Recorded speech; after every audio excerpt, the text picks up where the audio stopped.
yen made siso makoro rawere obiro godo gi sani mano mar neno ni giwuok oko gi kao ombulu. To bende iparo ni yiero mar higa mar 2027 kochopo bende rawere nyalo luto ombulu makela ne lokruok ma ji nyalo nene pacho ka nyaka tudore kod kit telo makoro rawere wacho ni we wakao ombulu mondo abwa lok kit jotelo wantiere godo telo gi sani.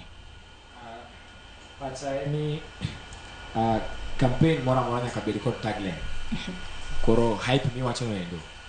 Hype no momentum awasani wanago mar golo telo marach matiyo ni ji makber. Number 1, tuko kadi an initiative maber sana 100%. Kendo in Westlands constituency kama haya wansani watimo registration of at least ojende 200 week ka week e target mamarwa. Nikech wadwaro mar waseng'iyo ni kura dimi yombwago ka ojano dhi e debe. Koro gimwasani watimo wa fill the gap. Ni ka last ward makama kijana no chung to no yombe kura 1000. Ere ka kono kura 1000 e ward no mar mondo kombe gi wakawe. Giesani tuko kadi ni wan kwa dhi miel nikech Gen Z movement no bedo hijacked kod jotelo mag opposition leaders. Nikech sani king'iyo Gen Z leader mar Kenya ka inyiso ne Rigathi Gachagua for example. Nikech ne mieno kane usewuok kata mar weche mag tuko kadi gi oriembo gari matin. Nikech ong'e no bende dwaro o cloud chase odwa mondo hakikisha no he is part of the conversation madhi mbele nendo.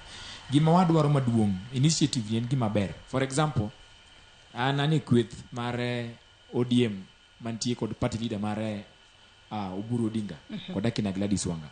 But problem wantie go kweth ni endi ni Nairobi ka tuko kadi nyaka jidhi goyo ombulu kod ID. To rewere mag joluo Nairobi ka iboma Nairobi ka ng'eny gi onge kod kitambulisho. Koro samwa timo mobilization tuan wango ka twara mawuok mang'eny ka ombulu to madhi chando wa mbele kacha. Nikech constituencies manyocha wantie kod numbers ka rewere mag kikuche go wuok moka ombulu mang'eny to rewere wa wuok go koko to gionge kod ID. Koro gima duong' ni jomantie side mar sirikal under two-term movement rubo benigi rango kaka gitiyo kod not only goons. Nikech goons gi masani take over conversation mar party.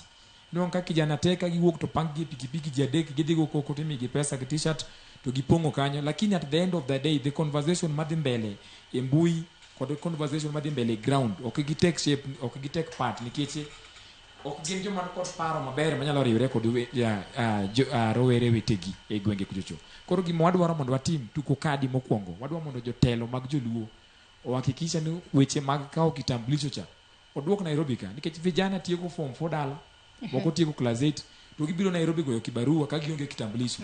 Kata kioro ni vijana gi pesa tino ka ng'ato tiyo kod kitambulisho mar dangi, ng'ato tiyo kod kitambulisho mar jaode mono nyuomo kasa moro mkam.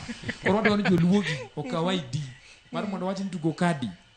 Kiki wacha jaluo tuko kadi nikech joluo are very active on TikTok, social media platform, lakini ground real gionge kod ID wako kadi. Koro tuko kadi yes ana niko kadi. But jaluo nyaka bed ni uko kadi nikech sani wan kod Raymond Omolo. Ere kaka wadwaro hakikisha no Raymond Omolo oromo kod rawere matimo the right thing on ground. Ok only goons mago koko kato ringo kacha meetings angwenya moko makwayo jotelo pesa kagi magi joma go koko e meeting gi. Temo keto miel mag tutam to onge ID. Koro tuko kadi jaluo onge kadi Nairobi. Wadwa hakikisha ni vijana wa Mondi obed ni gin kadi. Koro tuko kadi ni movement del wachakora mogika kaka korwa wuoyo kani. Mar mondo vijana wa mag joluo sana nyiri mano wadala ma mon matindo mantie Nairobi ka gin joma nonwango ich ka pod tindo ng'eny gi to ok nokawo kitambulisho. Kidhi e meeting mar mine mag joluo dogi tek to onge ID.